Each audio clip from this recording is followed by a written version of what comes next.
एक सुंदर नदी के किनारे कई तरह के पक्षी और मछलियां आनंद से रह रही थीं। उसी नदी में एक बगुला भी रहता था, लेकिन अब वह बूढ़ा और कमजोर हो गया था। अब वह पहले की तरह तेजी से मछलियां पकड़ नहीं पाता था, इसलिए उसने एक चालाक योजना बनाई। बगुले की चालाकी। बगुले ने आंखें बंद करके तपस्वी संत बनने का नाटक किया।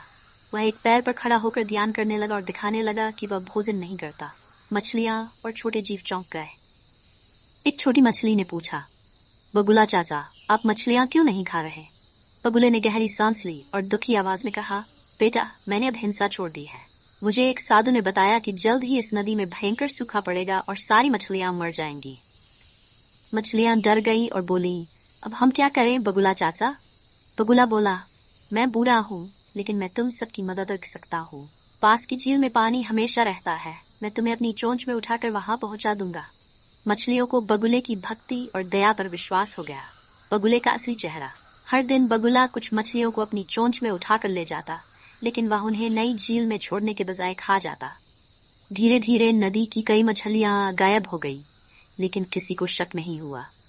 एक दिन एक समझदार केकड़ा बोला, बगुला चाचा, मुझे भी नई झील में पहुंचा दो। बगुला मान गया, लेकिन इस बार चालाकी काम नहीं आई। जब केकड़े ने बगुले की गर्दन से लटकते हुए इधर उधर देखा, तो उसे हड्डियों का ढेर मिला। समझते देर न लगी कि बगुला धोखेबाज है।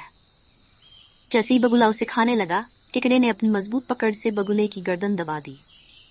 बगुला तड़पता रह गया और वहीं गिरकर मर गया। बाकी मछलियां और जीव बच गए। कभी भी किसी डोंगी की मीठी बातों में न आए। अंधविश्वास के बजाय बुद्धिमानी से सोचें।